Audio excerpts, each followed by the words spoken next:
Okay. Okay, so we're here the 22nd of January 2019 here at the farm with Mom and Dad. And we're going to go and talk a little bit about My dad. your dad, Forrest, on Wake Island. Yeah, I was about 5 years old in Reading. Oops. That's the birds that. Whoa. Yeah, they Anyway, can't see the. I was about five years old when this whole thing happened, and one of my earliest recollections was meeting in the bedroom there, Mom's bedroom. Eventually became a dining room, but at that time it was Mom's bedroom, and we were all there on the bed and on the chairs around, and everybody was crying. His dad was leaving. He had signed up for Morrison Knudsen Construction Company for actually it was just 1 year job out there on Wake Island. Now, It's gone. Wake Island is located between Hawaii and Japan, and closer to Japan. And Guam is a little bit even closer than that. But it was way out there in the middle of nowhere in the Pacific Ocean. So Morrison Knudsen was a construction company based out of Boise, Idaho. They were very big worldwide, and they were contracted by the government to build a submarine base out there in that bay. And Wake Island it's actually three little islands that form a horseshoe, kind of like that, with three separate islands that have a little bridge across to them. Oh. And in the middle, they were dredging it out deeper and deeper and deeper. And they were making a submarine base to it. And of course, and when he left, Mom, all of us saw him off. And he went to San Francisco, and then he went to Hawaii. And in Hawaii, he wanted to be at the temple, and then he asked for a blessing there. The Hawaiian president was released at that very same week, and a new president was there. Bellinger. Yeah, Brother Bellinger. And the two of them gave the blessing to Dad, and Sister Bellinger was down there standing and watching, and she saw, while they had their hands on his head, the light from the window shining right on Dad, and she knew this was really special, especially when the light was finished, when the prayer was finished, and she looked and noticed that there was no window. And this was very impressive to her, and she remembered the words and told us, and Dad remembered the words and wrote it back in a letter, that he was promised that he would return and find his family intact and well and everything. And well, And so all during the time that he was gone, he was convincing the other prisoners, "Hey, we're going to go home. Don't try to escape. The Japanese will shoot you." Yeah. And some of them literally would get tears to their eyes when I met them there, because about this. Much later, we got involved in the way it went is that the Japanese struck Wake Island the same actual day, but it was across the date line when they did Pearl Harbor. And so this was, and your dad was already there. My dad had been there for about 7-8 months. Okay. And we had a couple of 3 letters that I've just received copies of. So he must have gotten there early in 1941 or maybe late 1940. It's about April of 41. Okay. And Mom was pregnant with number 16. Barbara was born 3 months after Dad had left, and Dad is the one that named Barbara. Okay. Because anyway, and he didn't get to see her for 4 years. Anyway, they went out to Wake Island, and Dad was a finished carpenter, and he helped with those buildings and homes and things that they were building housing for the workers yeah. that are going to be out there on that. Civilians. Did a lot of concrete work. And because of his age, he was 48 years old and a returned missionary. And he was commissioned by the church to be in charge of the church out there and looks at it as a mission. And so he had authority out there. And even the non-members, the guys that were high up, recognized his authority, and he conducted the funerals of many of the group funerals. When the Japanese hit, they fought for 16 days. And you know the story of the Alamo, remember the Alamo. Well, in the Second World War, it's remember Wake Island. And because they held out against the much superior odds. They had only, I think, 6-7 planes to start with the Navy there. They had about 200 military people and 1,100 civilians. And they all fought together. They helped. And Dad, even after they were captured and gave up, and Dad hid with 6 others in a little dugout cave area in the bush, and held out for, I think it was 2-3 days that he held out there, because they knew where the food was stashed throughout the island. And anyway, he was out trying to get some of the food. He was designated, it was his turn, and he got clubbed on the head. No, he just got tapped on the head with this Japanese soldier while he was crawling, and he looked up at him and smiled big on him, and the Japanese soldier smiled back. And so they went back and got all the rest, and they was out there. And that Japanese soldier was a big blessing to Dad, because he got to keep his LDS garments and some other things, and the hat that he had on. He had one of those metal construction hats. He got to be able to keep it. And about 2 or 3 weeks later, they all boarded a ship called the Nina Maru. We have whole books on this, so just really good. L&D Walker Levitt has written an excellent book on putting this whole thing together. Anyway, they were quite a few days, I think 2 weeks, going to Tokyo. They took up 5 of the boys down in this hold of this ship up on deck and shot them, just as let everybody know that we're serious. Yeah, we're in charge. And then they went on into Honolulu. I mean, not Honolulu, into Tokyo.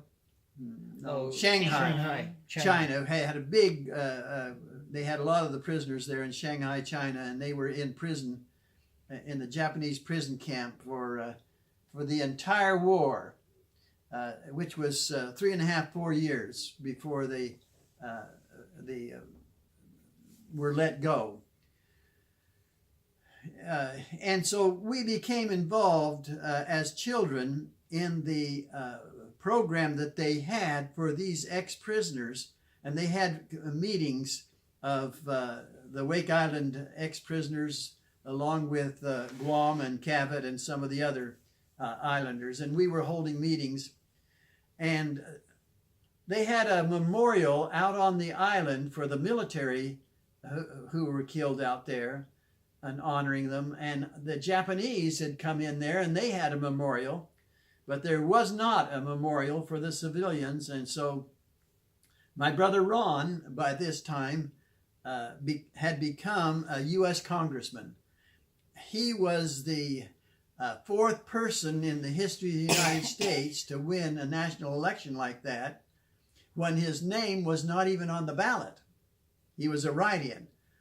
And he had won because my brother Vaughn had just returned from being a mission president, and he knew how to contact the people and get them to sign up. And so he and others down there, by this time they were all dentists, and Ron was already the mayor of Carlsbad. And so they asked him to run, anyway, he lost the primary election and then turned right around and won the national election against both the Democrat and the Republican. And he won pretty big, 10,000 votes, above either of them. Anyway, he was contacted by the President of the United States to do that, go out and at one of the reunions of the ex-prisoners, go to Wake Island and dedicate this monument that they were building for in honor of the civilians that were out there. And that was a great, great experience for me, because I got to go, Floyd and Vaughn and Dee and Jay and Ron and I all got to go. There were 6 Packards out there on that island. And I have the whole thing recorded out there of Ron's dedication. It was very special. He was a very special brother. We were very honored and given a lot of recognition out there amongst the other ex-prisoners, because they knew Dad, but by that time Dad had already passed away and couldn't, of course, he wasn't there.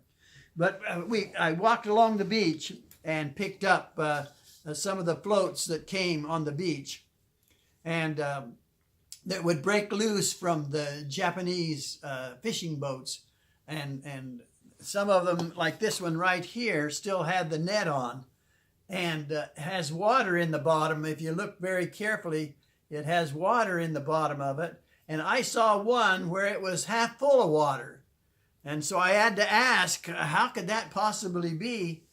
And it's because sometimes they would sink to the bottom when the nets would break. They'd sink to the bottom, and the depth of the ocean made a big difference, and the pressure was so great that it pressed water right through the glass. Anyway, that's what I was told, Chad. And that's why there's water in there. But it was a great, great experience. Years later,